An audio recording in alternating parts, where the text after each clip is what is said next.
হবিগঞ্জের বানিয়াচং উপজেলার বড়ইউড়ি ইউনিয়ন পরিষদের দায়িত্ব পালনকে কেন্দ্র করে চেয়ারম্যান ও ভারপ্রাপ্ত চেয়ারম্যানের সমর্থকদের মধ্যে সংঘর্ষ হয়েছে।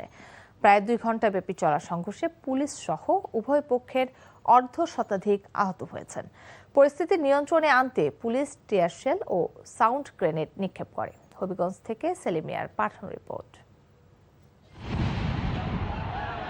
সোমবার সকালে সরকারের মানবিক সহায়তা কর্মসূচির আওতায় ক্ষতিগ্রস্ত কৃষকদের মাঝে নগদ অর্থ ও চাল বিতরণ অনুষ্ঠানে চেয়ারম্যান ফরিদ আহমেদ উপস্থিত হলে তাকে ঘিরে নতুন করে উত্তেজনা সৃষ্টি হয়। এ সময় চেয়ারম্যান ফরিদ আহমেদ ও ভারপ্রাপ্ত চেয়ারম্যান কফিল উদ্দিনের মধ্যে বাকবিতণ্ডা শুরু হয়। এক পর্যায়ে ফরিদ আহমেদের সমর্থনে নোয়াগাঁও, কদুপুর সহ কয়েকটি গ্রামের লোকজন এবং কফিল উদ্দিনের সমর্থনে হলদারপুর গ্রামের লোকজন দেশীয় অস্ত্র নিয়ে সংঘর্ষে জড়ায়। পুরো ইউনিয়ন পরিষদ এলাকা পরিণত হয় রণক্ষেত্রে। আজকে তো সকাল থেকে মারামারি হয়েছে চেয়ারম্যানে লইয়া নগর আওয়ামী লীগের সকল নেতা হল যেতলা আর বিএনপি নেতা হল যেতলা এরা এটা লইয়া তোমার জানা লইছে।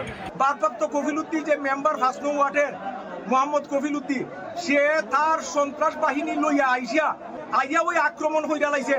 জনগণ খবর ভাইয়া আইয়া আমারে বাঁচাইছে। লাঠি সুটা লইয়া তাই মনে করেন আওয়ামী লীগ সংগঠিত হইয়া তাই ইউনিয়ন পরিষদে আইয়া তারা বুকের মধ্যে সব তার মাইডের যে ফিটিং এর লোয়ার ওই পোশাক আছে এগুলো সব পোশাক লইয়া তারা আক্রমণ করছে। পুলিশ গিয়ে টিয়ারশেল ও সাউন্ড গ্রেনেড নিক্ষেপ করে পরিস্থিতি নিয়ন্ত্রণে আনে। প্রায় 2 ঘণ্টা ব্যাপী সংঘর্ষে বানিয়াচং থানার ওসি সহ 4 পুলিশ সদস্য এবং উভয় পক্ষের অর্ধশতাধিক লোকজন আহত হয়। আহতদের উদ্ধার করে হবিগঞ্জ সদর আধুনিক হাসপাতাল সহ বিভিন্ন হাসপাতালে ভর্তি করা হয়েছে। প্রয়োজনীয় আইনগত ব্যবস্থা যেটা নেওয়া দরকার সেটা নিব। আসামি ধরার জন্য যা করার দরকার আমরা তাই করব। আমি আশা করব ভবিষ্যতে এটা নিয়ে যেন আর কোনো মারামারি এবং বিভেদ সৃষ্টি না হয়। এবার আইনের কাজ আইন করবে। এলাকায় অতিরিক্ত পুলিশ মোতায়েন করা হয়েছে।